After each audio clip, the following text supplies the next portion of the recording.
Perkenalkan, saya Sanul Tovani, NIM 1602200121. Saya ingin mempresentasikan tentang tugas akhir saya yang berjudul Perancangan Tail Light untuk memberikan tanda keberadaan pesepeda pada malam hari berdasarkan aspek fungsi dan visual.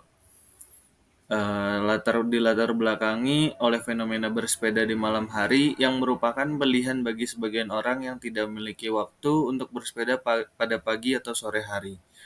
Olahraga pada malam hari dapat memberikan performa yang maksimal dan juga dapat meringankan stres. Maka bersepeda pada malam hari merupakan salah satu cara terbaik untuk mengakhiri hari-hari dengan kondisi yang bahagia. Bersepeda di malam hari tentunya berbeda dengan bersepeda pada pagi atau sore hari, sehingga pengendara sepeda harus meningkatkan kewaspadaan mereka terhadap keselamatan ketika bersepeda seperti dengan menggunakan aksesoris.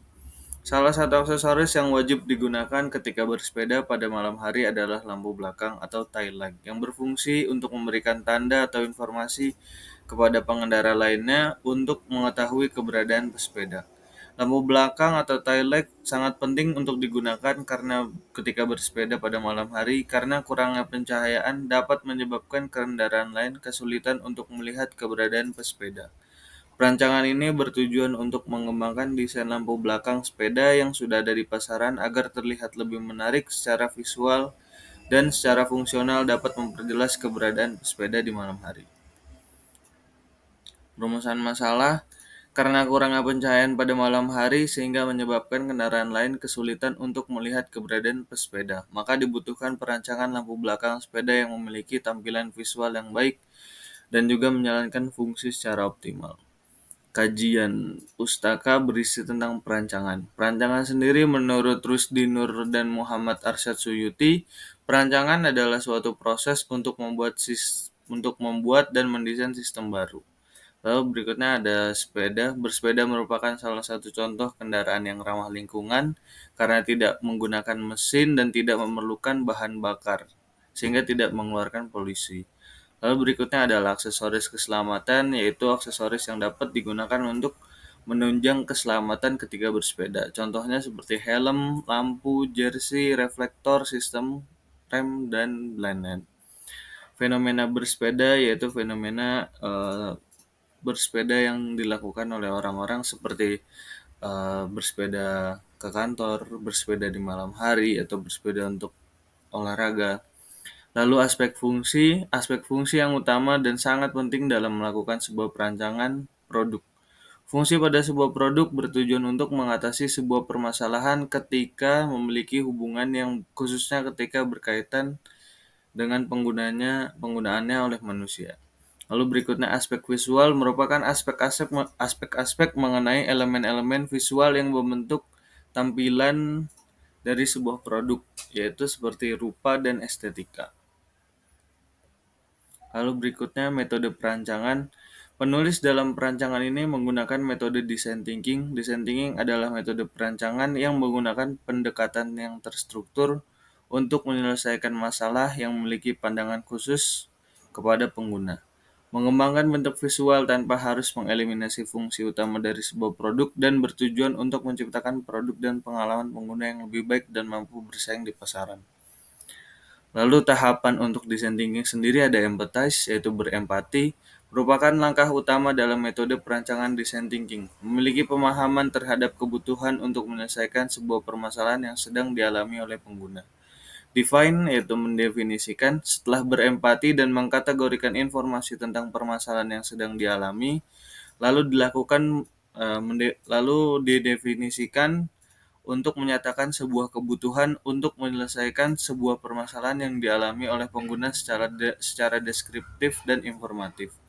Idiot, setelah menemukan inti dari permasalahannya, maka perlu mengembangkan ide untuk menyelesaikan permasalahan tersebut. Prototype, setelah menemukan ide untuk menyelesaikan permasalahan, maka diperlukan mengimplementasikan ide yang sudah dikembangkan menjadi sebuah produk sederhana yang akan diuji coba oleh pengguna. Lalu tes, yaitu menguji. Setelah membuat prototipe, maka akan dilakukan pengujian. yang digunakan oleh pengguna untuk mendapatkan balasan terkait dengan produk tersebut. Apakah produk tersebut harus diperbaiki atau dikembangkan menjadi produk yang lebih baik lagi. Kalau berikutnya ada analisis. Analis perancangan lampu belakang untuk sepeda berdasarkan aspek fungsi dan visual akan mencakup beberapa pertimbangan penting.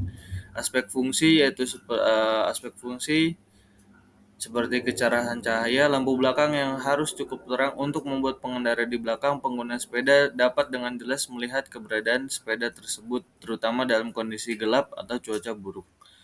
Lalu daya tahan baterai, penting untuk menghitungkan konsumsi daya lampu sehingga baterai sepeda tidak cepat habis. Penggunaan lampu LED bisa menjadi pilihan karena mereka cenderung lebih efisien dalam penggunaan energi.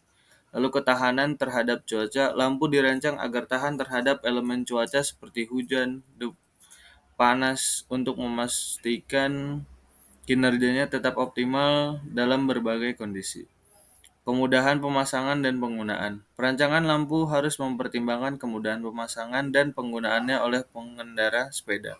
Ini termasuk desain mounting yang disesuaikan dan kontrol yang intuitif.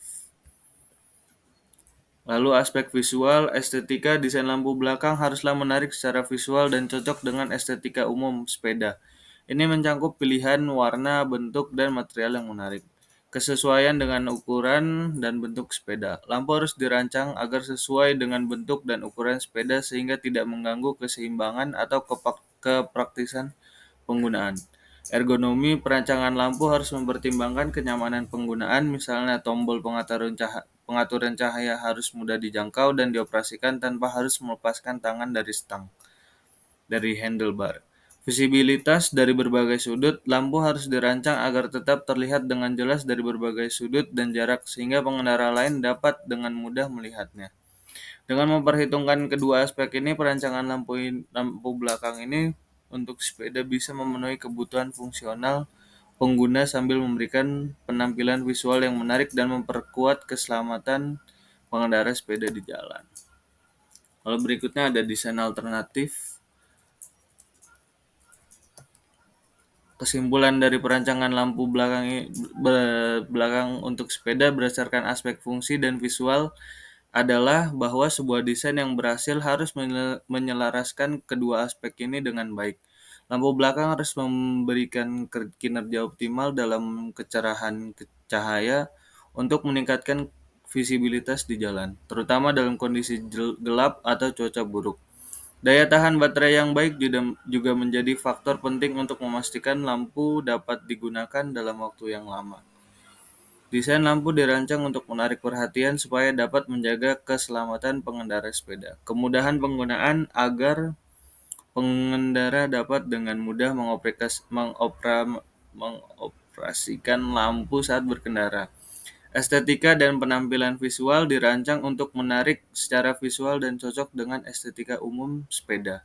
Warna, bentuk, dan material harus dipilih dengan cermat untuk menciptakan desain yang menarik.